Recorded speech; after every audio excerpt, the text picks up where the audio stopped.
capitalize on that in a face-to-face training session in a January national sales. Now, if you can't have a January national sales meeting, next best thing is little regional meetings in January, or having your sales managers or your director of sales, if that's the situation, out working with groups of 3 or 4 sometime during the year, making sure that what you tried to tell them in October, they understand, and then building on that. And so we found that webinar training for our sales force before we ever are face-to-face with them makes a whole lot of sense. And for our marketing department, who in some cases had never seen a salesperson before and wasn't that excited about meeting them in some regards, this is a good chance for them to get to know them by voice, if you will, over the phone, and establish some relationships with them. Then mentor another teacher, how to get that product out there. There's one teacher that talks about the Scott Forsman reading program, and she's like, how am I going to get this all done? Another teacher answers her back with an outline of how she got it done. That would be something nice for the publisher to see. People are having issues with getting everything done, but look, there's already somebody out there that's already figured out the solution. How can you bring that into your marketing campaign and then share that information?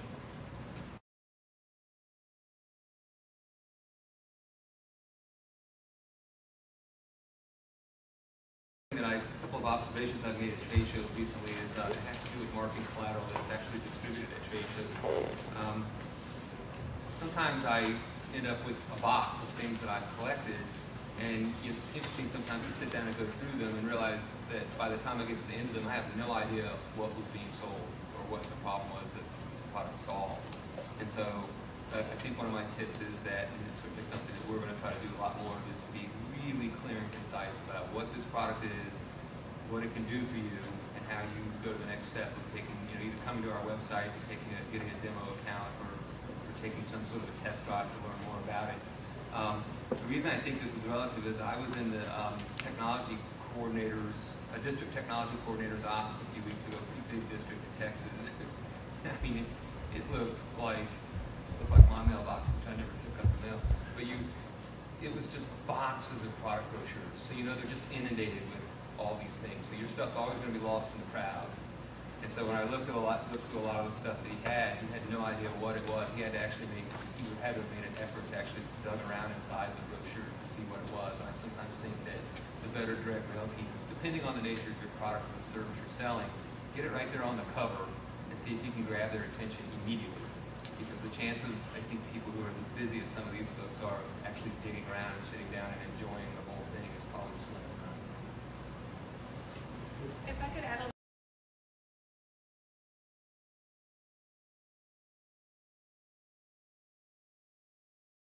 little bit to that, we do a lot of prototype development, and when we go to shows and we'll see the product for the first time, because it's always hard to get samples from our clients.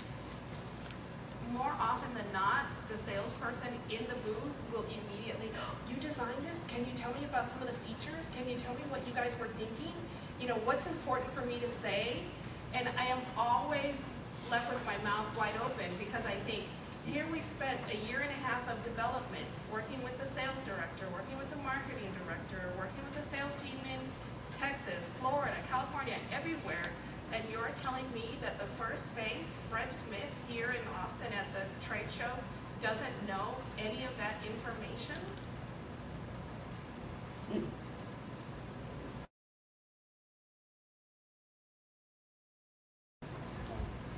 I think I'm going to piggyback on what Gladys was saying with the fun Rand McNally story. We have a content management on our site, and our news section automatically feeds the 2 most recent news stories to our homepage. And so we just finished the interactive history map project with Rand McNally, and so I was filling out a portfolio entry to talk about the project. It was just a simple paragraph. Hit submit on our content management, and within 20 minutes the phone rings, and it's Courtney Marsh, who's now Pearson, who was over at Rand McNally at the time. And she's like, that second sentence that you posted on there, I'm not really all that comfortable with it. Can you reword it to say this? And I kind of was taken aback, because it had been in my plan to actually call Courtney up and be like, so I put this thing on our site and cool with it or whatever. She had not just randomly gone to our site, she actually had Google Alerts. And so as soon as I had published and Google had crawled the site, it spit out an alert to Courtney saying, hey, here's where Rand McNally has been mentioned online.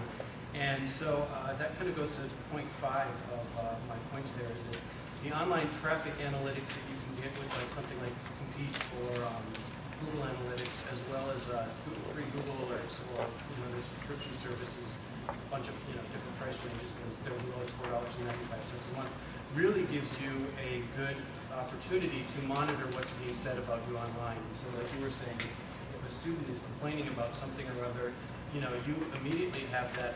I have them funnel right into my inbox, in my email box. So anytime someone mentions Tim Frick or Mighty Bites or Chicago Design-Driven Media or whatever search criteria I set it up, it comes in on a regular basis into my inbox so that I'm able to see what someone says and what they're saying. And if it's negative, and it's like on a blog or something, I have the opportunity to go back immediately and defend myself or explain why we made a decision, a business decision that we made or something. So I think using something like Google Alerts and Google Analytics, on the analytics side, it gives you, Google Analytics gives you great traffic reporting on where the people that are, most hosting providers offer traffic reporting as a base level of the package that you get with them, but Google Analytics really gives you a good idea of where people are coming from, how long they spent on each page, how relevant it was, at what point they left the site, so you can start to build your site content so that it absolutely hand feeds what people need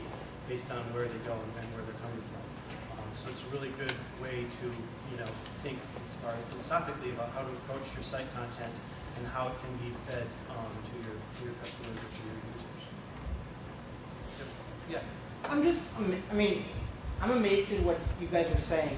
For one reason, because it's stuff that I've been doing, and I'm not certain how much success I've had with it.